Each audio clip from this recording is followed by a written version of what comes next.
Well, I mean, to take up on your point about women in comedy, I can tell you as like a bloke doing comedy, it's harder for women. There's no argument, I've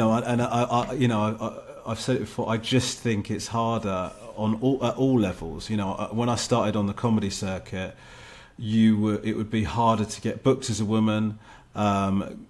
Audiences would immediately, as soon as a woman walk on, go, oh, this is not funny. I don't find women, and I'm not talking about men just doing that. Women I'd hear women saying that as well. I don't find women funny, And then on a TV level, it was made public to a certain degree that there was a quota of women that were going to be booked on panel shows, and while that is on the face of it a positive thing, what that means is that every woman on every panel show is then a representative.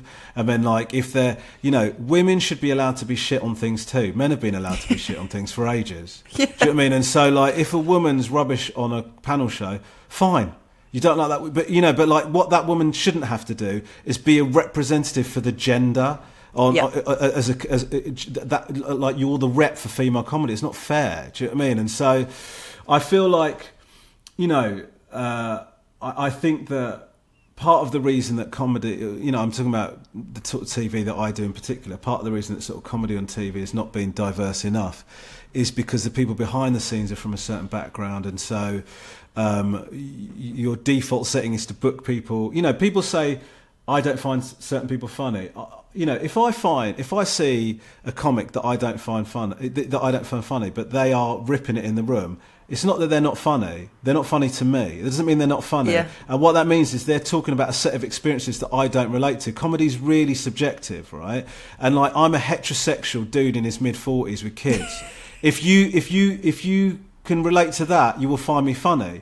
But if you're a trans 19-year-old, you don't give a shit what I've got to say. Do you know what I mean? And like that, like that people, and when people go, I don't find women funny, yeah, you don't find women funny, but that doesn't mean that people don't find women funny. And it's like, I feel like, there are lots of sections of society, not just female, but, economic sections of society, ethnic sections of society, all sorts of groups that have not been spoken to at all. There's not somebody that talks about their experiences.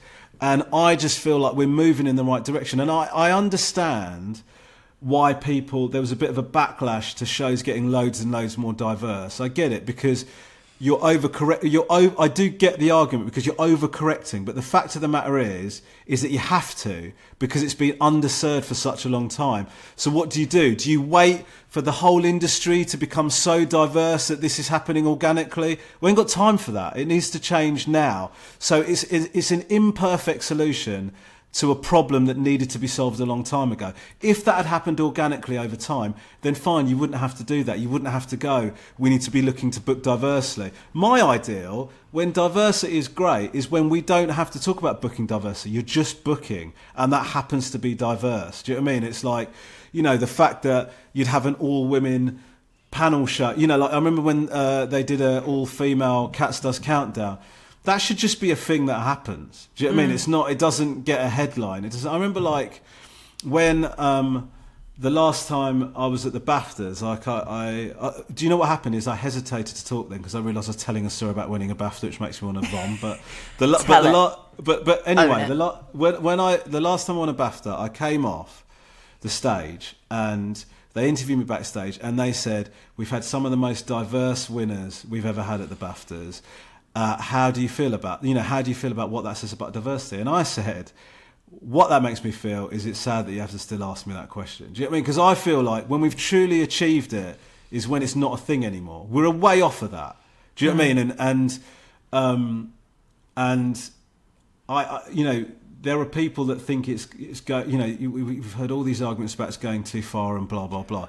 But the reason that people are making those arguments is that they have seen a single voice be represented for such a long time that this feels like it's going too far. It's not going too far. What happened is that we didn't go far enough for a long, long time. Yeah. And so now it feels like a change. It feels weird to you.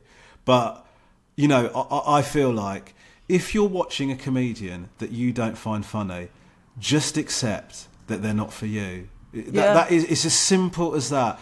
there's no need to get angry about it. There's no need to suddenly say, oh, this is the state of comedy today. There's no reason to go, I used to enjoy Only Fools and Horses and now I have to watch this person. They are not competing with your favourite sitcom of all time, okay? We're trying to offer variety, and we're trying, and different types of people want to be spoken to from comedy. Accept it. It's not all going to be for you. What are you, the emperor? That every single thing that's delivered is specifically to your tastes and requirements. What are you talking about? What are you talking about? There's loads of stuff I don't like, or that doesn't.